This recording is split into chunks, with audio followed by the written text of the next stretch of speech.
People came to my home, sat on the back porch of my house with my parents, and they brought somebody from the Unification movement that had been broken. And she testified that they're going to brainwash him. He's going to go to North Korea and he's going to lay his life down for Korea and, all this stuff. Welcome back, Dr. Jenkins. Thank you. Welcome back. Tell me, if you would, about this man, Father Moon. Some people have seen him. Some people might know him. Some people might have heard about him. But for you personally, what struck you about his demeanor, what he said, how he said it, what he did? What got your attention about the man, Reverend Moon? Well, first of all, the teaching that he gave us really opened my eyes to the Bible. The Bible is not simply the word that's supposed to make you a little better or that kind of thing, but it's also a history book of where we stand with God's long journey with the Israelites, with the Christians, and finally the second coming. His explanations, his words and teaching on it was the most central thing that really helped me trust his leadership and trust him. So then, as we got closer to Father Moon, he never, ever, he was strong. He was so strong, so clear, but he was leading the way. Right. Didn't matter what it was. He was stronger than all of us. Right. In terms of stamina, staying up, going fishing. We did everything. Like at the end of the seminary time was a profound experience. He suddenly came up to the seminary the last couple of weeks, and he brought out the nets and took us down to the lagoon, and we learned how to put the nets across the lagoon. Fishing nets. And, so we could trap all the carp that had come in. Thousands come in when the water rises, and then when you put the nets out, and then when the water goes out, they're all trapped there in the mud. So you're walking out into the lagoon with the nets? Yeah. How many did you catch? Tons. And what did you do with all the carp? A lot of them went into the pond there. Okay. So he stocked the pond up. Okay. He spent so much time with us. I'm ashamed a little bit because of, with all that, I should have done much more. That's how I feel. So you feel blessed? Feel so blessed. Speaking of blessing. Yes. You're married and blessed. Tell us how that happened. When did that happen? What was your experience meeting your wife for the first time, your fiance? How did that work? 1979, we were called to for a matching in the New Yorker Hotel. And the ballroom, the grand ballroom, was packed. There was no room to walk through. It was crawling over people, basically. And suddenly, Father called all the seminary graduates to come up first. So we couldn't even walk through the people. We had to crawl up there. Wow. We're all sitting there Sounds in a line. Like mayhem. And then Father stood up a line of Japanese ladies, right? And Father picked my wife first. And then he goes like this, and Mr. Kamiyama pushed another friend of mine, pushed him in front of the Father's pointing, right? So he thought he was the one chosen at first. I see. And then Father said, no, it was me. He was pointing at Michael Jenkins. He was pointing at me. So I stood up. I've never seen my wife before. And there was a balcony there in the grand ballroom. You go upstairs and talk. But wait, so your wife's name is? Reiko. Reiko Sakata. Reiko Sakata. Yeah. And she's from Japan. Yeah. And you had not worked with her before, you didn't know her? No. Okay, but you're in a grand ballroom in the New Yorker Hotel, it's packed with people, and Father Moon is doing what here? I mean, he's marrying Japanese he's matching sisters all the with races. American brothers. What's the idea here? I mean, the idea is that God is moving to help bring people together that are destined. There's some destiny there. So you felt you trusted he could see that. Yeah. He described it. He described it. He doesn't remember who he matches. It wasn't based on, I remember you. It's just, he just goes into a kind of a spiritual sensitivity. Mm-hmm. And he said also he can see some kind of a shape when you put somebody who has a lot of sharp edges and you put somebody with a round and covers the sharp edges. That means harmony. Gonna make harmony. Yeah, harmony. So he's and not. And our matching at that time, the first thing he did is he brought black brothers up first. Okay. The black brothers are so precious in our movement, and he asked them and really discussed with them, would you be willing to be married to a white person? Mm-hmm. And he really was careful. Wow, it was really... Because that's still, in that time... Yeah, it was early. Very unique, right? Yes, very. So it's a beautiful thing. You've got this international, multicultural, everybody from different backgrounds. And is he also trying to... So he's trying to... It sounds like you're saying he's trying to make new bridges. Yeah, he's trying to... Japanese and American, just not long after the war... Yep. To enemy nations. Yeah, we were encouraged to think about. We weren't directed. You have to accept whatever responsibility you have. It's your choice. So he's suggesting. He suggested it's best if you try to be blessed with an enemy nation. Interesting. Or enemy people, white and black. How did you feel then, just generally speaking, aside from the fact that you are part of a religious movement, trying to make the world a better place, trying to become a better person. But how did you feel about, was it an odd idea to marry Japanese at the time, did you think? Or? Well, not in our movement. But for your background, it wouldn't. You didn't expect this growing up. No, you didn't expect nothing like that. Yeah. Yeah. But yeah. So he suggested you and Reiko, and then you said you went up to a balcony.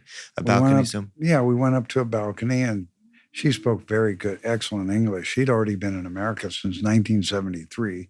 Okay. This is 1979. And first thing, you exchange cards, have your name and birthday, right? Is that what everybody does? Yeah, everybody had to do that because a lot of people didn't speak English. So you write down your name and birthday. Naming, and also you can find each other afterwards. But she looks at my card and she goes, "You're a Scorpio."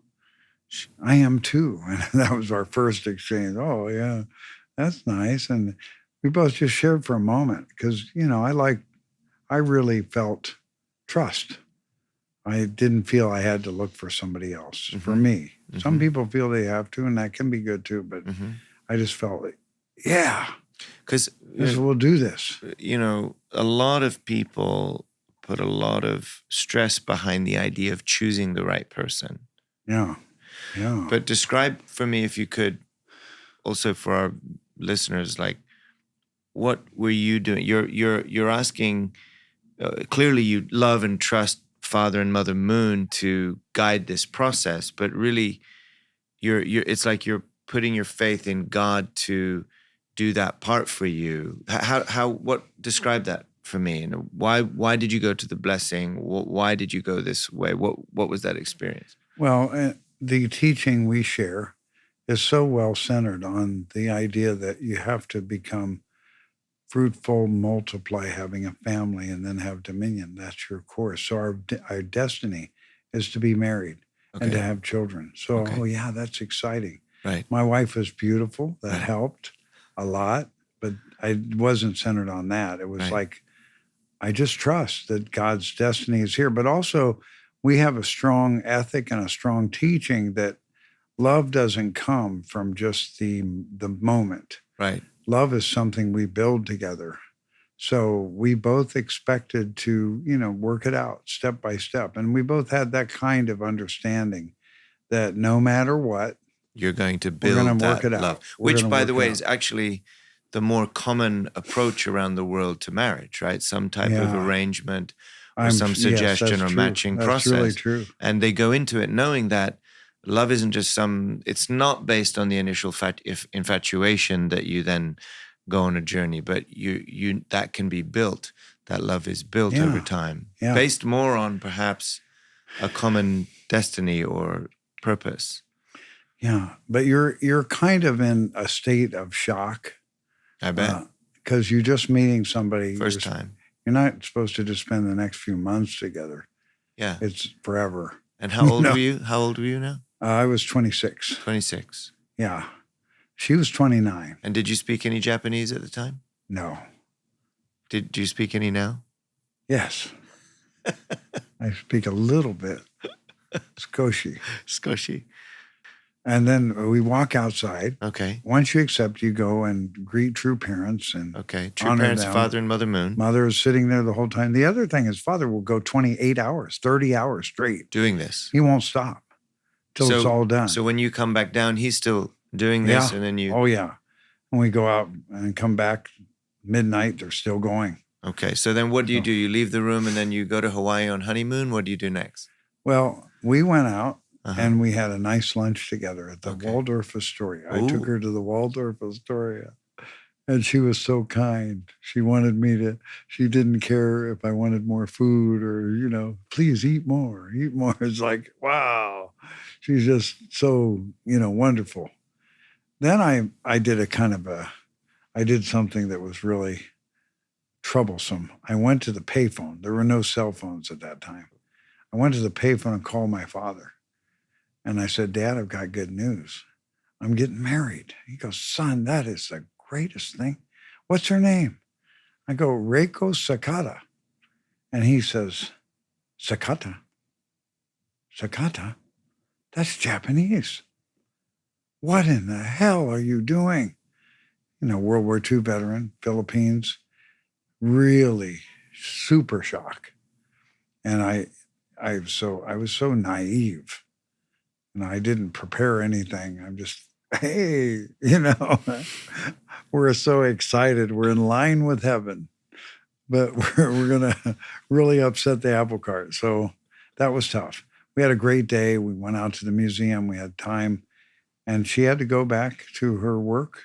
There was a period of separation, 3 years for us.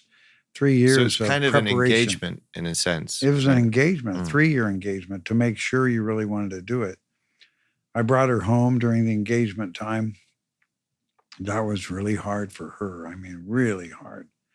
Because my father was really, and my mother too, they couldn't accept it. We were in a white world. We lived in a white world, white culture. I was lucky my family was never, ever using words of disparaging other races. That was never... You weren't raised sort of... Never said in our house, ever. But culturally, there's so much fear. Right. Don't go to that side of town, son. I see. You know, they'll hurt you and so forth. Well, then she comes. We bring her to Dayton, Ohio, which is the Wright brothers, and there's, you know, all that kind of thing. And he's doing what he does with all his guests. He's showing off the town. Here's where the Wright brothers bicycle shop is, and airplane was made. Your father. There. Yeah. And then he looks back at her, and, you know, she's shy. Her speaks perfect English, but she's shy. And he goes, Reiko, do you even know what I'm talking about? And then he goes to me, Michael, this is a bizarre deal. She doesn't understand anything. She doesn't understand what you're talking about, what we're talking about. You know, my poor wife is like really intense. God. I said, Dad, you know, please. You know, we're going this way. And it took years. There were years and years of tears. Years and years of tears. But the one thing she did that changed our destiny, she never complained and never, you know, pushed back. She never criticized them. It was really amazing. Amazing. And then when we were at a Christmas, we'd go home for every Christmas. My wife would serve them very kindly, but he would always bark at her. Reiko, where's Reiko? Come in here. You know, so rough. It was just ancestors and whatever else, enemy countries. Right. And then my daughter, one of our daughters, Jessica, was sitting on his lap. She was like 4. Mm-hmm. And he's barking at my wife. And suddenly Jessica goes, you're a bully, Grandpa. You're a bully. Wow. I'm not going to sit with you anymore. And she pushes off of the chair. I don't like you. Wow. You're a bully. And then he said, come on, Jessica, come on back. You know, that. Of course, the grandchildren melt their hearts. Yeah. They got to listen. Yeah, they love the grandchildren. Yeah. But that she would not go back to him. And that changed something. He got a little teary-eyed, and there was a big change then. Wow. So that helped our family so much. It's so beautiful how the family relationships can, you think of your father, I'm sure he's a great man, served his country, but, if he, to take that feeling to the afterlife, right? To take that feeling to the grave is unfortunate. And so he's had this opportunity to expand his experience and heart, right? It's like you're bringing these opposites together, and it's allowing us to see the possibility of painting a whole new dynamic. And what a great condition for the country as well. Many people doing that. It was wonderful. It changed everything. This episode of the Peace Starts With Me podcast is brought to you by our merch store. Check it out at peacestartswithme.com/collections. We have apparel and accessories for the whole family, including backpacks, pins, aprons, shirts, baby onesies and bibs, and more. Show your support and go to peacestartswithme.com/collections. Just touching briefly on how you described, joining, looking at the Bible, looking at the principle, going to seminary. Actually, you're describing the course of joining this unification movement as a Christian and having to reconcile those doubts along the way. And you shared it was truth, but also the love, the environment, especially from Father and Mother Moon. Yes. And experiences that you had where you saw the truth really proving itself through your experience. Yeah. But nonetheless, you're joining as a Christian, and you're joining a movement which is well known for being not necessarily trusted by the established church, certainly the established Christian church. But you joined as a Christian, and then later, I know you've done a lot of work reaching out again to the various Christian communities, and you are well respected among them. So how did you do that? How have you discovered the way to yourself kind of come right into the middle of this, but then reach out again to your brothers and sisters who might be struggling with it? Share what that's like for us. Well, I think it's our calling for each one of us. Some of us are called to go in that direction, the interreligious direction. Some are to become professionals, ambassadors for peace, or some are church leaders that can relate with all the ethnicities. So I feel it was my calling to go that direction because I was put in the seminary approved by Father directly. So I had that personal connection. But I felt, I really never lost Jesus for a second. I never was uncomfortable. I never felt anything but, the presence of Jesus with true parents. I mean, that's from my heart. It's amazing because my understanding was Jesus guided me here. It was really, that's a reality for me. That's not a theory or some statement. It's really my experience. And, it was really beautiful that I was put in the seminary so young in the movement. I was less than a year in the movement, and I'm in the seminary. And all professors were Christian pastors, Christian theologians. And we had a rabbi too, which was beautiful. And that really was, the underpinning of my mission for life. Right. Because Christianity is so clearly the center. And Father's speeches on Christianity, the deepest things. I gave him one of the famous pastors we're working with, and she loved it. She loved Father's speech on, God's hope for America, or America's God's hope. Right.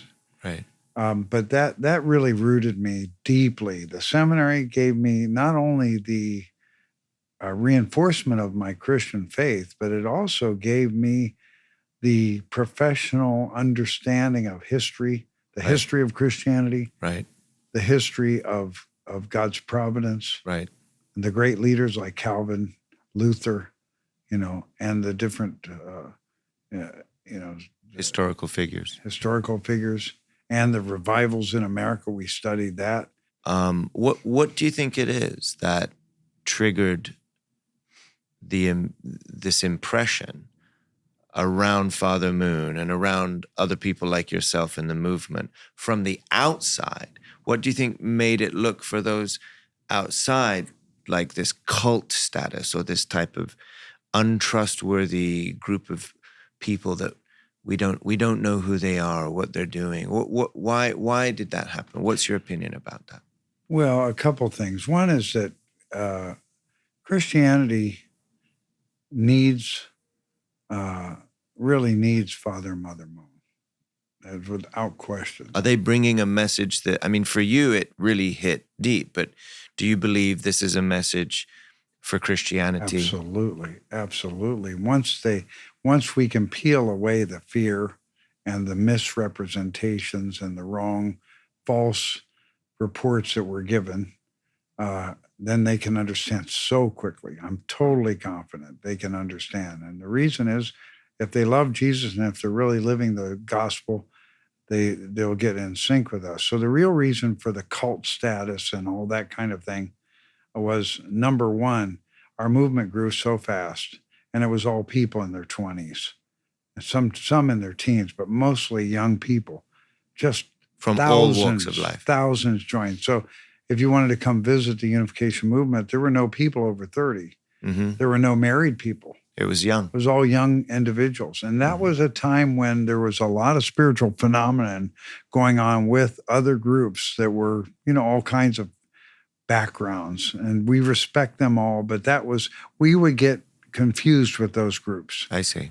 They would think we're probably some Hindu group or we're, that kind of thing. Really a lot of confusion towards us because we didn't look Christian. So you didn't, because you don't have pastor and that kind of thing and number one, we don't have a cross in the church. Right. We believe Jesus got victory through the cross, but that would always be a big thing when Christians would come over to dialogue. Where's the cross? Where's the cross? You're not Christian. But there's a lot of sad elements to Christianity that we have to restore. Right. And those are that there's a tendency to get very narrow about your own denomination, about your own beliefs, your own traditions. And a lot of those traditions we find actually divide people. Right. Right. When in fact, you would imagine a Christian practicing the gospel would be the most embracing person. John 17:21, Jesus prayed that all may be one. Well, we believe that, but that guy over there is going to hell. So it's not really just about the Unification Not at all. Church. I mean, there's divisions all over the place. We were an easier target because we were unusual and we were growing so fast. I see. We were growing so fast, it was scaring people. I see. And why this person from Korea? Especially, why a foreign... Why does he have to be here? Right. What's going on? And who the heck is he telling America you got to turn back to God? That was also arrogance. I see. The arrogance that comes with a modern, prosperous culture. But out of that, there's always righteous people that are not arrogant. And that's who, finally, we found those people. So I think that when we matured and started having families, now we're so easy to relate with, actually. Well, there's a lot more, right. So it's interesting. I've never heard that put that way before, but it's interesting just the demographics of an entirely young group of people. At that time, you don't see grandparents and grandchildren and picnics in the park. You see people leaving their college or people finding looking like they're dropping out. Right. Giving up on life, and yet actually you just got a lot of young people. I mean, how many young people when you were growing up weren't looking for deeper answers than what was being given on the news or the TV or in the schools or even from their establishment? So there was a searching in general, and in that sense, nothing strange about going a completely new course. Everybody was kind of looking for new answers. And yet you've got this common demographic of young, vibrant people following a foreign minister, asking America to, revive itself. Yes. So I guess it was threatening. It was a threat. And also we want to unify Christianity. Nobody has a name like the Holy Spirit's Association for the Unification of World Christianity. A lot of people don't know this, right? So the abbreviated term Unification Church, but the full name is Holy Spirit Association for the Unification of World Christianity. And it became shortened to the Unification Church, but they're all, the original name is still our name in America. Yeah, the Holy Spirit Association. So beautiful.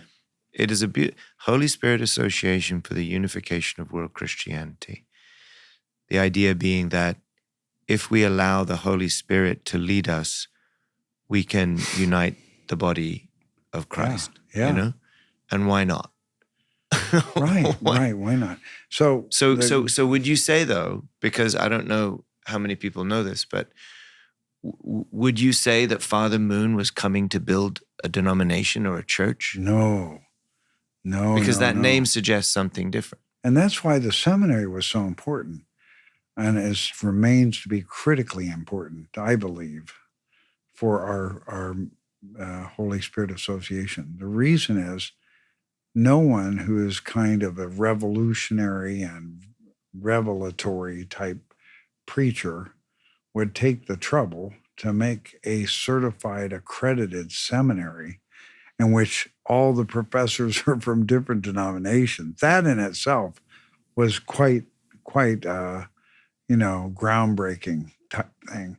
And it was in that experience, Demian, that I gained incredible confidence, because Dr. Bosluper was Dutch Reform, and others were Presbyterian, others were, Methodists and Lutherans. And we had great dialogues. We had great discussions. And Tom McDivitt was in some of those discussions. And we'd really engage with these theologians. We were students of the seminary, but we'd be learning about Calvin and all this stuff. It was really great, right? And, that gave me confidence, because they could see, we knew what we were talking about. We're not just, I saw the light, believers, and I just do whatever, No, we have theological foundation that I believe, and so does Archbishop George Augustus Stallings, that our theological foundation is unshakable and very, very deep and central to all faith traditions. It's central. And that we have the elements that can bring people together. So you find when you dialogue with leaders and believers of other faiths, you find it easy to relate. There's there's a common base of relationship with your theology. And I found the same with the Muslims too, which was unusual. One of our difficulties when we went to MEPI, Middle East Peace Initiative, we take the Christian community over there, and we'd be in dialogue with the Muslims and also the Jewish people. And one of our challenges was to have Christians understand that the Muslim faith is from God. Most Christians don't believe that. They don't believe any other faith is from God, only Christianity. And, there's elements of the Roman Catholic Church until the Holy Father, kind of reconciled with Lutheran. But before that, the Roman Catholic Church also, according to their faith, believe they're the only true church. Right. And we respect them for that, but we don't believe we're the only true church. Right. We believe that their families, they're like clans. Right. They're our brothers and sisters, cousins, and so forth. All seeking the same God. We're actually, of all the elements, and we're common denominator is Jesus, and Father Moon knows Jesus. Mother Moon knows Jesus like you can't believe. You can't believe her story.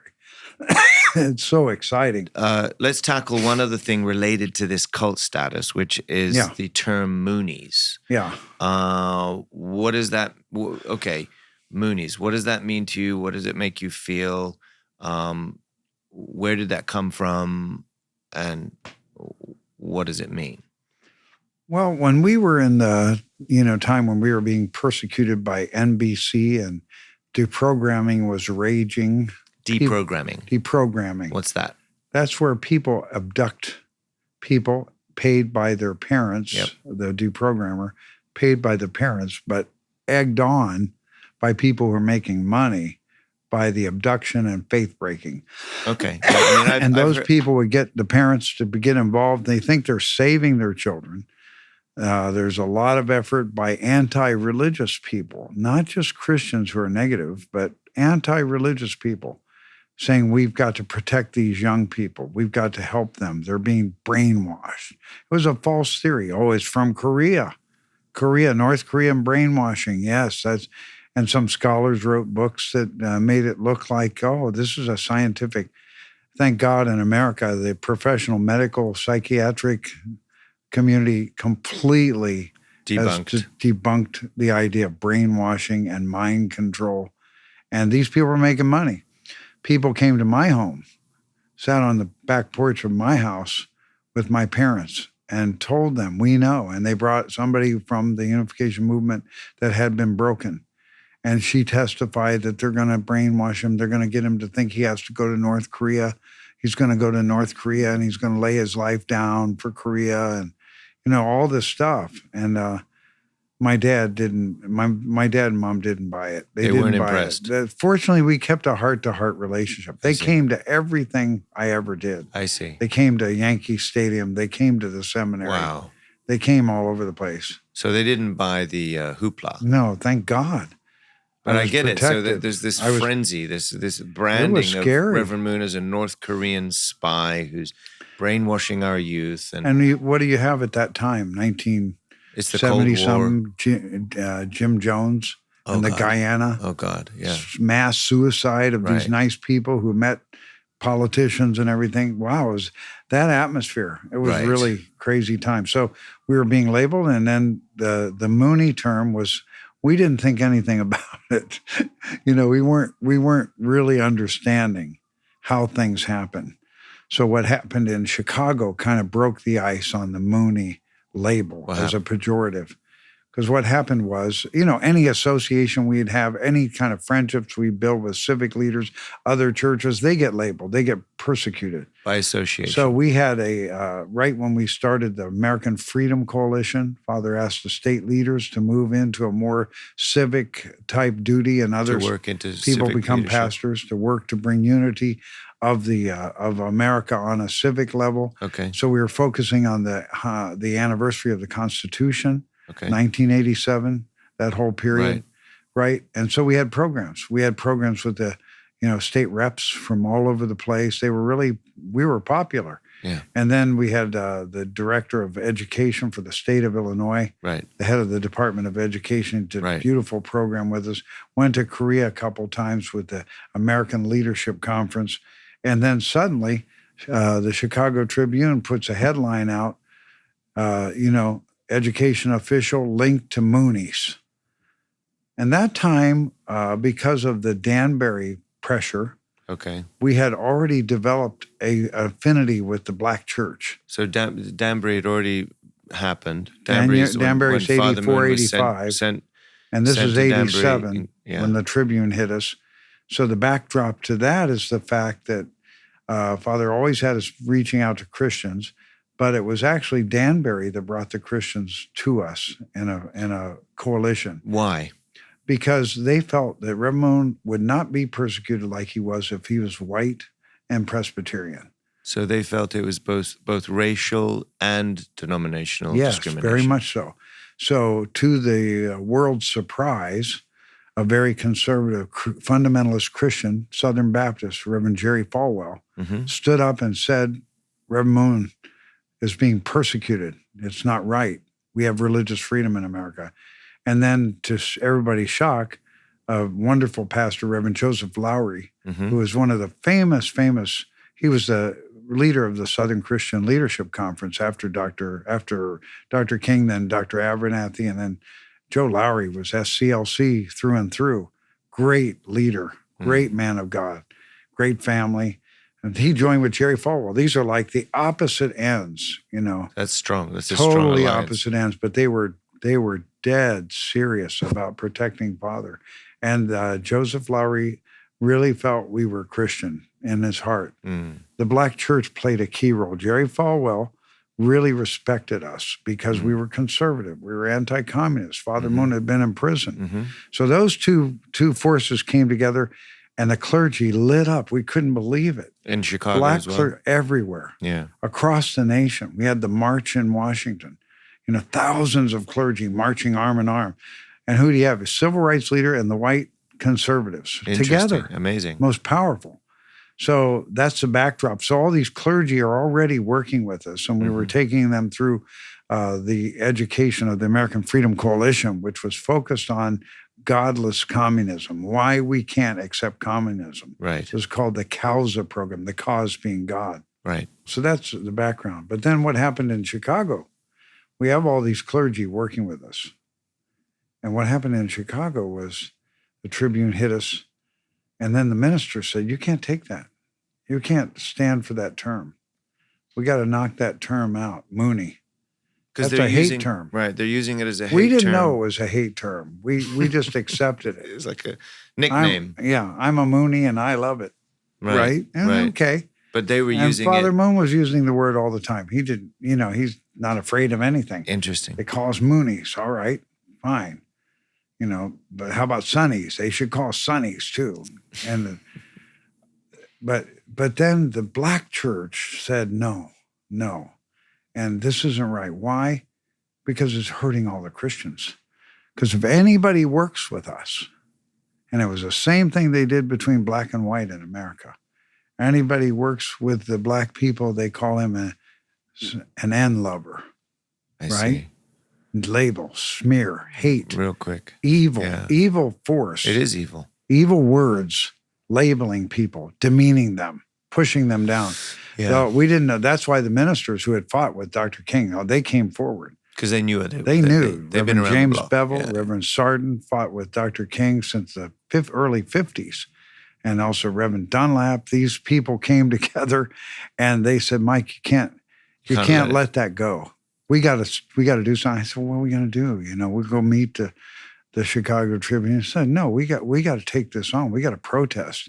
Of course, I was, also happy this was happening and encouraging it, but we weren't leading it because we didn't know how to deal with this. That's interesting. The clergy did. They did. These are civil rights people were experts.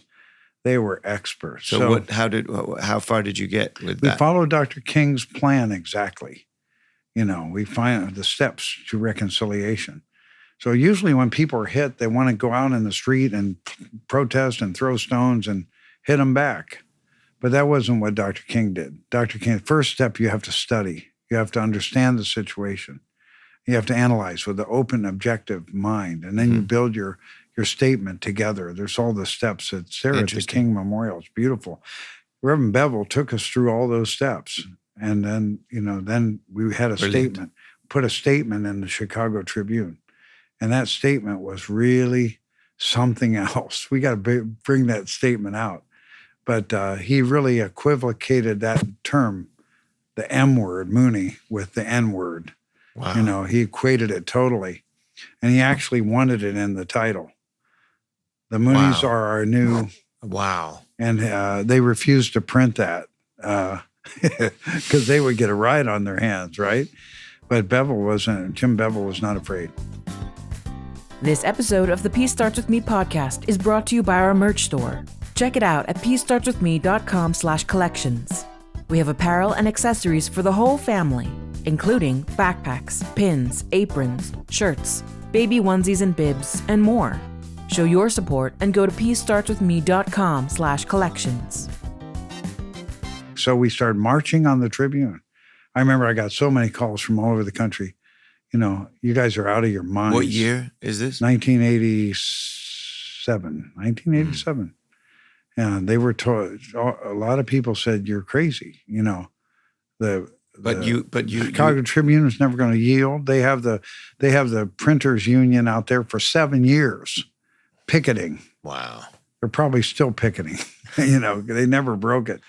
But these ministers were so beautiful. And then they taught us, you don't go to the chairman of the Tribune. Don't go there first. Everybody wants to go to the top, right? He said, go to the author of the article. Let's understand where he's at. I see. Okay. Then you go to his editor. If you don't get some reconciliation, go to the editor and go on. And we climbed up all the way. And finally, they were pushing us back. And, the editor said, well, I got stuff on Reverend Moon that you don't have, Reverend Bevel. And he said, well, fine, show me. Why can't I know what it is? Well, you've got on him, And he said, I'll call you tonight. So he called him that night and said, Jim, We followed your career with Dr. King. We have great respect for you. But if you continue down this path, we know you've got some problems. We're going to dig them out and expose them. You're kidding. No. And then Jim said, fine. I need to be corrected if I got some bad stuff going on. Bring it all out. Wow. And then they got loggerheads. So, but he was calling on under the pretense that he was going to share stuff about Reverend Moon, but he actually threatened him. Yeah, threatened him. And that made everybody strong. Wow. But then what the next step was, direct action. You can take direct action, but you've got to go through all the steps first. Because if you jumpstart it, you miss all the steps of reconciliation, understanding it, and you're not strong if you don't have the confidence that you've really done your best to communicate about how they're in violation. We have to do this in Japan too right now. Same thing. We can't just jump them.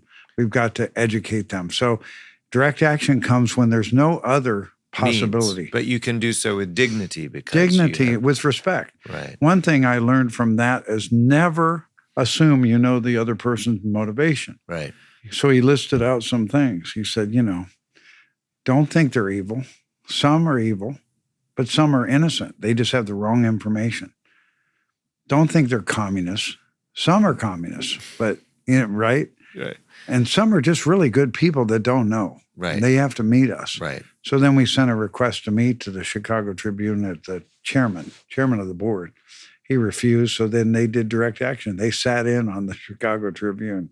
Wow. But they're pros. They knew what they knew were what doing. to do. And you had this support. We had about beautiful. 30 pastors in there sitting in, and then the police officers came in, and they all knew Reverend Dunlap and the Chicago pastor. They knew them. And they said, Reverend Sergeant, we don't want to arrest you. Come on, can't you bring everybody outside? No, we respect the Chicago Tribune. We just want a meeting with the chairman. But, we have to stay. God wants us to stay here. We're not going to hurt anybody. And so they arrested them. 4 pastors got arrested, and they were taken to the jail, and they were arrested misdemeanor trespassing, right? I see. It's a $50 fine or something, even if they're convicted. 99% of the time, they just get them out, and then they'll drop the charges. So we went to the court in Chicago on Chicago Avenue. The police station's there, and above is a court. And the court is like a Perry Mason court. It's an old court from the 30s. And it's got the wooden gate, at the front to the judge. Judge is sitting up there. Yeah. So they call these 4 pastors, Bevel, Sarden, Roberts, and also Dunlap, come on to the front. And so 30 people stood up, 30 ministers stood up and walked through that gate. And the judge goes, what's going on here? He said, I'm Sarden. Then another guy says, I'm Sarden, like I'm Spartacus. I see. I'm Bevel. Yeah. The judge looked at you, I got the Chicago Tribune versus the black clergy of Chicago. He said, I'm going to be destroyed here. This isn't going to go well. He said, I recuse myself from this case. He stepped off the case. Wow. That delayed it for another month. Wow. And then we got in there, and, then the Tribune was really fighting hard, dirty. We'd have 30 or 40 press out there with the cameras and all the major papers. How does this end well for them? Well, here's what happened. For the Tribune, all the press came out, and the next day there'd be nothing in the TV or the article, nothing. Nothing printed. And then Reverend Dr. Ralph David Abernathy came to the next court date, the 3rd court date. That court date got continued for some reason, we don't know. Then Ralph David Abernathy, the most famous civil rights leader after Dr. King, he came to Chicago for us. And it really kind of raised the bar, but it just still didn't get in the newspapers. But Ralph wasn't worried. He said, you just got to keep going. So we're there, and I see the Tribune lawyers, and I said, aren't you going to drop these charges? And he said, no, we want a conviction. These people are criminals. And then I realized that's their scheme. Convict them of a misdemeanor, but they don't have to say misdemeanor. These criminals broke the law. Right. They broke the law. Headline that. Right? We got that going on in America now. He's a lawbreaker. Yeah. But, then we got in there. And then I have to thank Bruce Sucher for this one, because he said, Mike, we're going to court. We ought to have a lawyer, don't you think? And we're just like going, with the spirit. So he brought in a friend, a Jewish friend. And he was Don was a great lawyer. Great lawyer. Yeah, he knew how to fight. So he subpoenaed Mr. Cook, the chairman of the Tribune. And it took about a month, and they finally got delivered with a subpoena. So now the chairman of the Tribune have to come to court and face off with these black clergy. So, and then they found out there were hundreds of arrests among these 4 clergy, all for civil rights stuff. They were all frontline soldiers. In the civil rights movement. And they're loving guys. They're all loving guys. They're not angry people. They don't want to hurt America. So in a nutshell, what significance does the Black American Church and the American Civil Rights Movement have in relationship to the work that Father and Mother Moon came to do in America? The total identity, common culture, common heart, that we're fighting for the rights of all people, that we love all people, and that Reverend Moon's from Asia. He's getting treated like we were treated as a minority community in America. And then also the common ground would be also, we're Christian and we've got to win over this. This evil's got to stop. Racism, it's all got to stop. We've got to overcome it. We're still fighting the battle together. That was a beautiful thing. It is beautiful. So that's why I can never, ever forget the Black church with our movement. Yeah, it's the Black church represented Christianity. Yeah, embracing the heart of Father and Mother Moon and Jesus with us. Only for the Black church, like the Christian Christianity.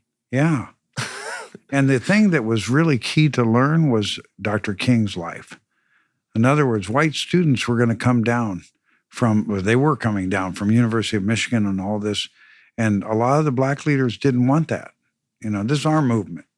We don't need them. But Dr. King said, no, we welcome everybody. This is not a movement for only one race. This is a movement for America. Yeah, beautiful. For the world. Beautiful. So then they came down and rabbis came, hundreds of rabbis. People don't even know this.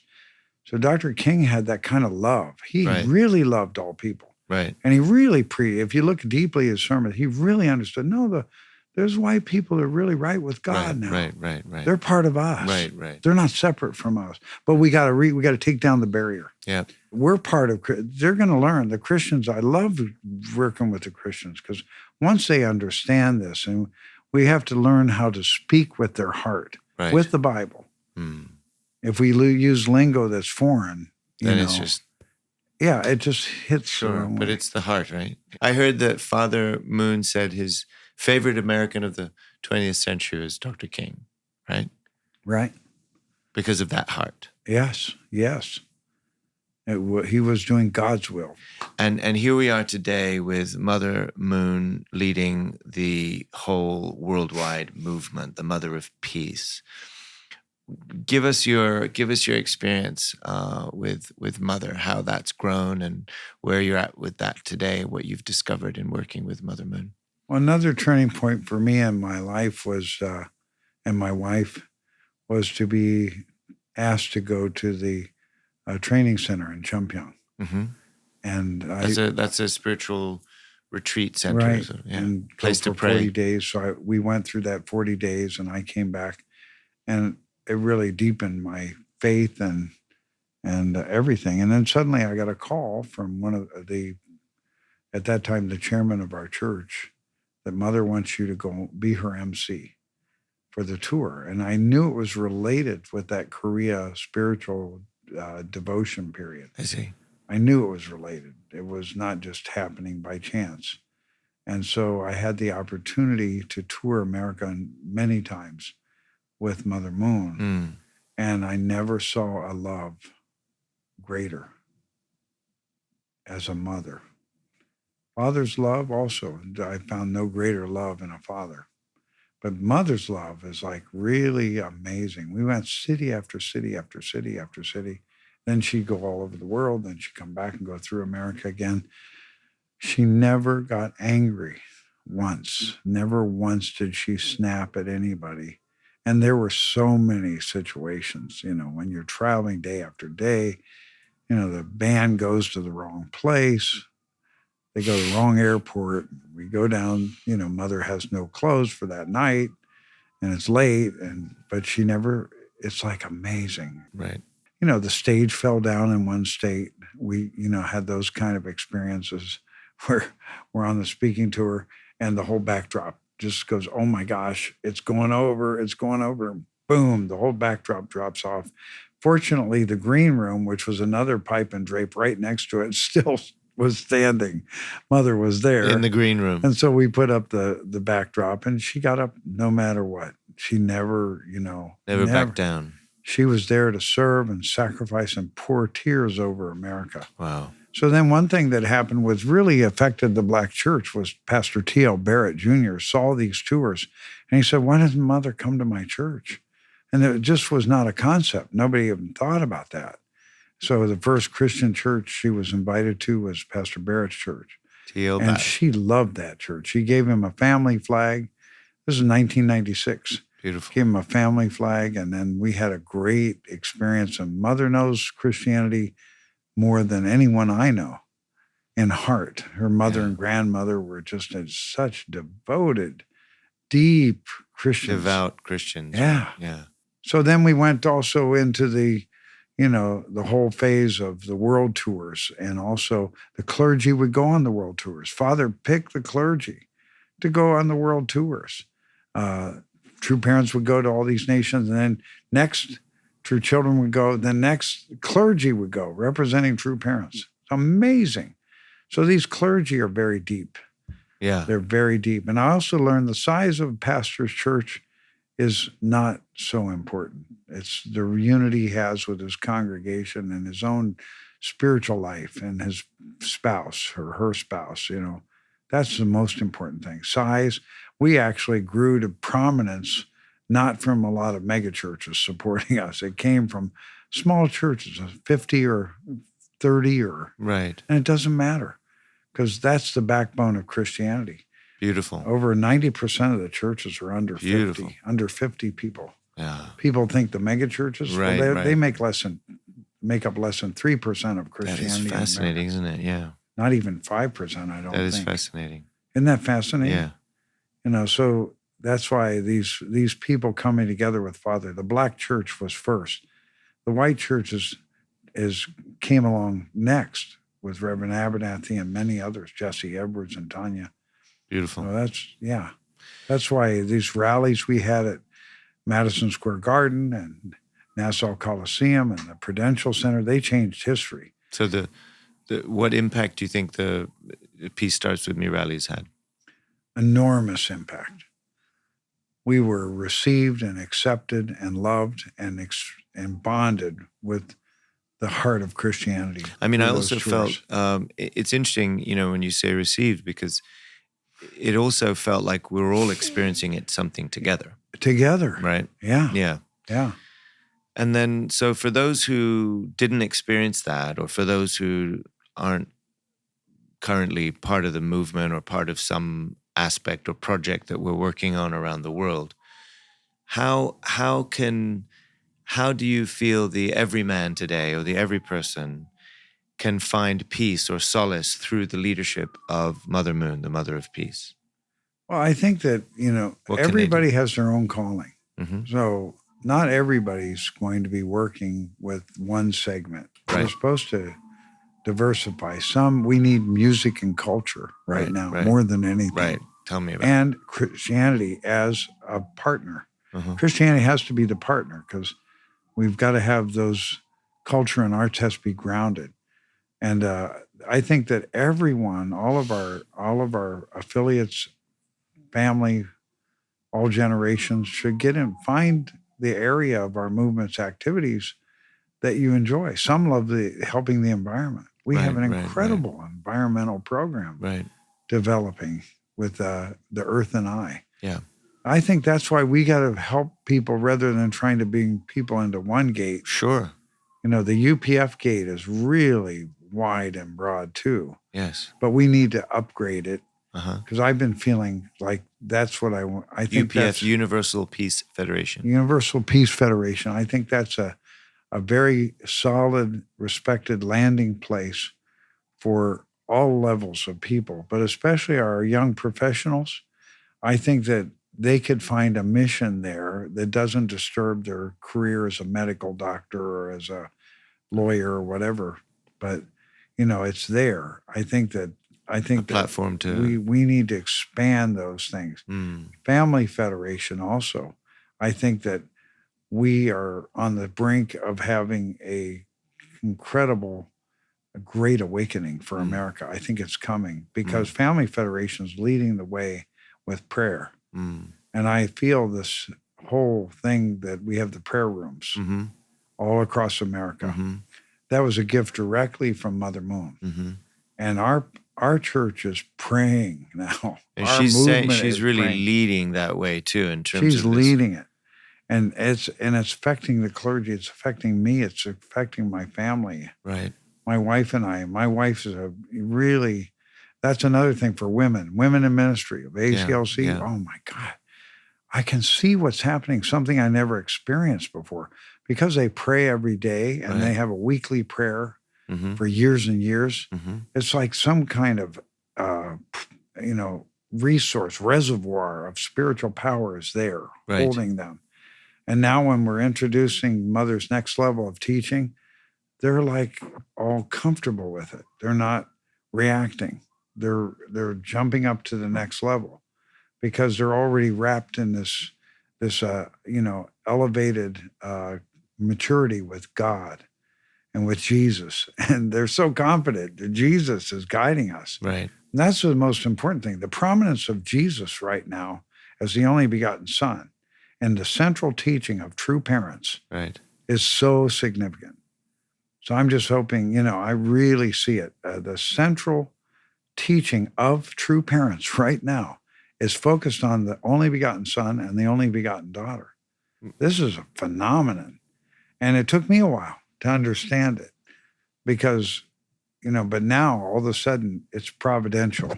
And it's like, and Jesus can't fulfill the essence of Jesus. He was supposed to have a family. Now we have to be careful how we deliver that because we're not challenging Christianity. We're not challenging the traditional understanding that Jesus had to sacrifice to make the condition for atonement. That had to be done. He couldn't escape the cross. Why? But we need to know why now. That's the teaching. Yeah, that's interesting. That's where Father and Mother Moon come in. They're not changing the greatness of the victory of Christ, but we have to know why. Because the common belief has been that, God controls everything, so everything happened the way God wanted. But Genesis 6:6 says God grieved to his heart that he made man. Yeah. Why would he grieve if this was his plan? Because he had other plans. And so when we help people, and people are starting to receive it, because we're not pushing out their traditional foundation, it's part of it. Right. We honor that. Right. We believe in Jesus. Right. But Jesus has to come again, the marriage supper of the Lamb. Right. So I think that Mother Moon has some incredible gift or fortune that it's unreal. So through the UPF International Leadership Conferences, a phenomenon has been occurring that we saw in Bishop Noel Jones' church. We saw the same phenomenon, the ability to bring everybody together, the ability to have all races together, and you feel like you're one family. That happens in the World Summits.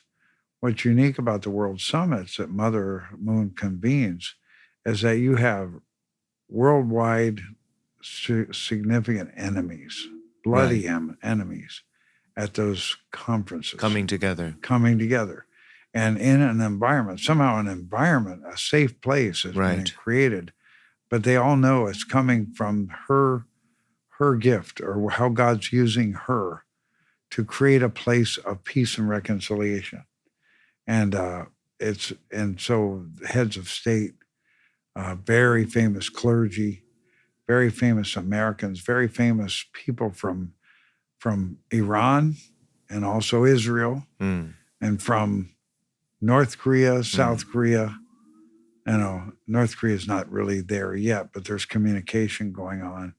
There are people from Russia there with Americans in those conferences, people from the parliament. They're there, and there's an atmosphere. We had a very prominent legislator from Syria that said, and we were riding in the elevator, and people from other enemy countries were there in that elevator. He said, I could never do this. I could never meet these people legally. I couldn't meet Even them. legally, yeah. Yeah, it's illegal. But somehow this atmosphere is, and there's an atmosphere of family. It's not a political atmosphere. Politics are very important, but it's much deeper than that. We've got to transcend our political divisions by having an identity as a one nation under God, for to be a people of God, a destiny for our nation. Not everybody's going to agree with it, but actually, when the leaders start to agree, that's why the clergy are so important. That's why the first place that Mother and Father Moon always went to is the Christian church. And then the Muslim leaders, Mother's so welcomed in Muslim lands. And she's still teaching the same fundamentals, but they know she's true. Right, they can feel it. So, but what would you say to those who might view the movement, loosely speaking, they might view the movement as very far right or far right politically, given the foundation of the Washington Times or other political associations? What would you say to those who might be afraid to imagine that there's a deeper, there is that table to come to What would the Dr. Jenkins say? Well, I would say that trust in the Lord with all thine heart, and lean not unto thine own understanding. Acknowledge him in all thy ways, and he will direct your paths. So I think that we're not looking for the left or the right politically. We love everybody, but we're looking for God's people who are on the left and the right. They're an internal group to those groups. That's why we could go into the Gaza Strip and find God's people. God's people are there. So that's why we have to identify God's people. Then they want to come together. Right, that's and true. And they don't have to change their political perspective. Right, or their faith community. Our clergy are definitely, on one side of the spectrum, the black clergy. Mm-hmm.